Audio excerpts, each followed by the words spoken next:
Hey guys, good morning. I'm doing a walk and talk video, and as you can see, I'm really bundled up. Oh, you hear the train. I'm starting to hear that horn. It kind of, they honk the horn a lot on that train anyway. It's going to be a super freezing weekend. Just got a message from the governor, Kathy Hochul, that it's going to feel, oh, there it is again. I'm walking down Austin Street this time, so it's a little different than my usual route. Might be a little noisier. But anyways, it's gonna be minus 40 wind chill. The temperature is gonna be 5 degrees. It's gonna feel like -10, and then it's gonna feel like -40 when the wind is blowing. That's how I'm interpreting that. And so yeah, I'm really wrapped up, and I think it might start tonight. Right now, it's not too bad, but if I'm walking to work, which I am, yeah, I'm gonna be super dressed up. And I've left my car at work this whole time, which is awesome because that means I'm not spending money on the meter, and I'm not risking a ticket because I got a ticket last month, so I should be saving quite a bit of money. I'm anticipating alternate side of the street will be suspended for at least another week or two, and we might not get another snowstorm. So yeah, it's kind of rough here. Honestly, the streets are still walkable, especially in the commercial areas, which is why I'm sticking to Austin Street. Is FDNY. Yay. So I went down some of the side streets, some of the more residential streets to go to work, and actually yesterday I fell. I was turning a corner and there was like a kind of icy like sheet that I didn't really see that was in the main walking area, and I slipped on it and I fell really hard on my side, like my hip. Thank goodness I was in 80, I would have broken my hip. But yeah, I hadn't fallen in a long time. But you know, when you go down the residential streets, there are people who don't really want to shovel. I mean, I don't blame them, to be honest, but but at the same time, I'm like, listen, you really got to make sure that you shovel not one tiny little narrow path. Like, they just took the width of the shovel, went down their sidewalk, and that was it. And they call that acceptable. So that's a problem. But I mean, what am I gonna do, right? So I just stick to the commercial areas. So I'm walking and talking because I just finished watching someone called Project, I think Jen 2.0 or something. And she talks about her like day-to-day finances with numbers, her debt confessions, her income, how she's making income to pay off all this debt that she has. She's like $70,000 in debt or whatever. It's like, it's kind of scary, the debt that some people have. And I look back on myself, I'm like, wow, even when I was broke, when I was making $35,000 a year and I had to make ends meet with a credit card, and I still traveled, I never got into $70,000 debt. I think at my worst, I was $18,000 in debt, but that didn't include student loans, which was another $5,000. So I think just over $20,000 at my lowest point. I was getting really desperate to make money, and I wasn't making any. That's when I made the transition to becoming a teacher. And you might listen to this and be like, oh my God, that's nothing. And in comparison to others, you might think that, but in my personal life, that's a lot of money. That was a lot of money. And I really lived incredibly frugally. And I think I made a video about all the things I did when I was making no money to try and make it work. I might kind of revisit that one and do an updated version because, believe it or not, you can live and survive in New York on not a lot of money. I'd be like very little, but you have to just do it the right way, I guess, for a lack of a better word. I mean, obviously you're not living in Manhattan. That's crazy. If you're broke, the first thing you do is move out of Manhattan. Unless you're in a situation where you can't help but be there. Anyway, whatever. That's the number one. But anyway, so I'll get into that at another time. So anyway, yeah, so why did I want to talk? See, I don't have any notes like this woman does. But yeah, I really appreciate her confessions and the reasons why she goes on YouTube, or part of the reasons why she goes on YouTube. Obviously, at the end of the day, she's gonna make money from YouTube, so I'm sure that's a factor. If she's not already making money, I think she already got monetized. So that's usually an income that people don't want to talk about. You know, she talks about all her income, but she does not talk about her YouTube income, which I find interesting. And she says she's transparent, but I have yet to hear about her money from YouTube, unless I'm missing something. Maybe I made a mistake. The one that does do their YouTube income is Don't Be a Lemon, who I unsubscribed from because I didn't like that she started doing a lot of sponsorships and partnerships. For me, it kind of ruined her authenticity of stop spending money, stop falling for marketing and commercials. You don't need any of this stuff. And then in the same breath, she'll, you know, talk about needing to get ZocDoc or like, you know, getting some program or app or whatever. I didn't even look at all of them because I just stopped watching.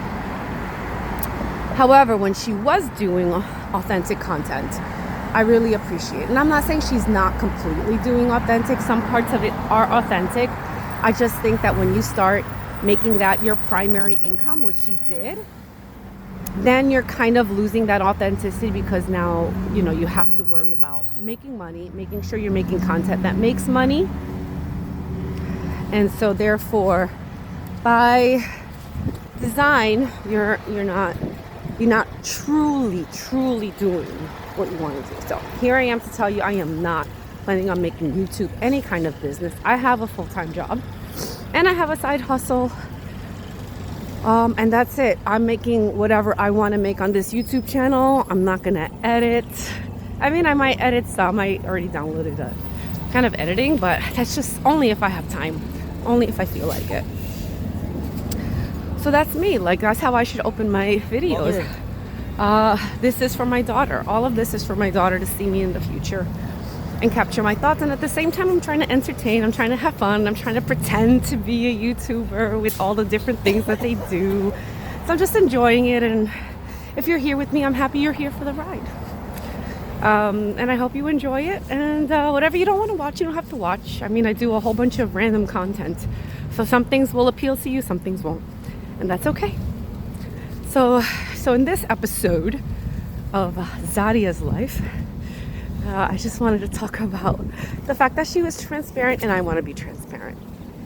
Like, I'm a teacher in the New York City public school system, and I've been a teacher now for 15 years, and it's the best decision I ever made. I love being a teacher, and thank goodness we make pretty good money, and we work very good hours.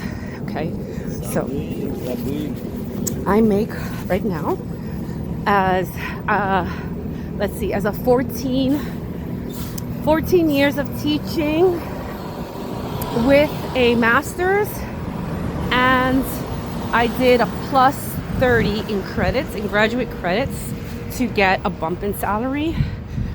I make base salary is almost 110. This year I took on a 6th class, which is my main side hustle, and that is an extra.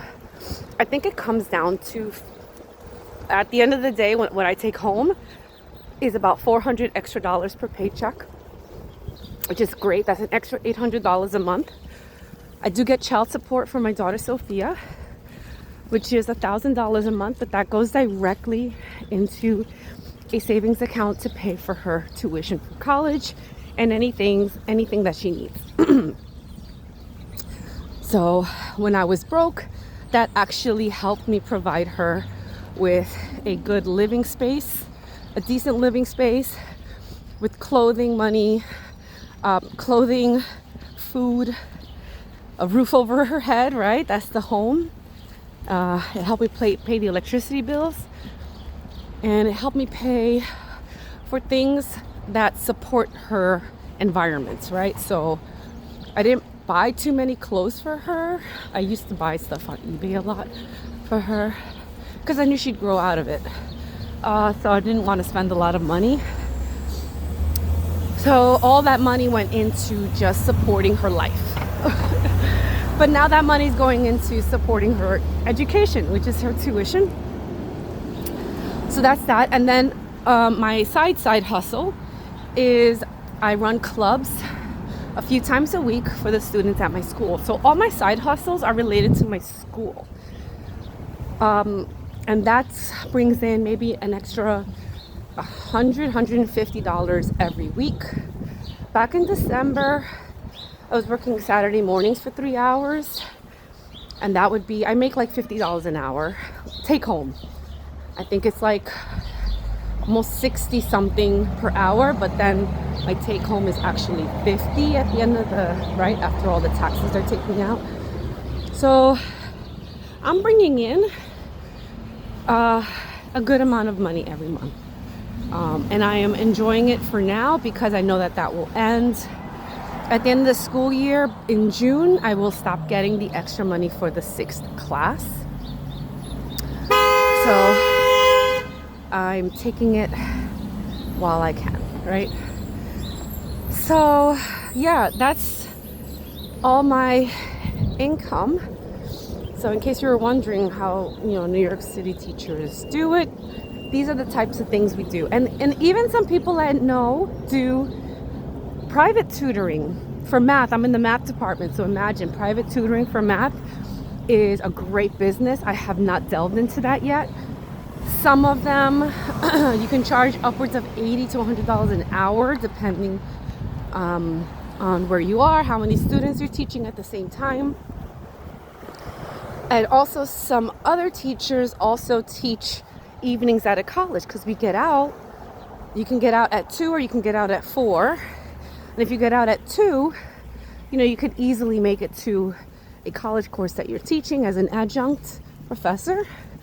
Or even if you get out at 4, if you hustle, you can get to your community college, right? So they teach at community colleges.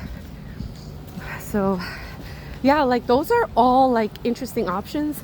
For me though, I'd rather work at things at school while I'm in school as much as I can. Oh, and some teachers work the summer, which became a teacher for many reasons. Working the summers was not one of them. So I never, ever, ever take summer work because I do need my rest and I do need my time away from school and from teaching. So I don't do that, but I do a lot more within the school year. I also cover or substitute classes, which pays me another $40 something per coverage.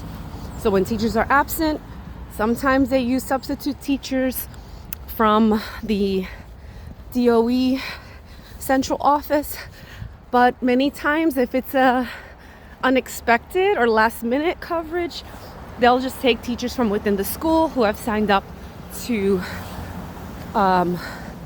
give up their lunch period to cover a class.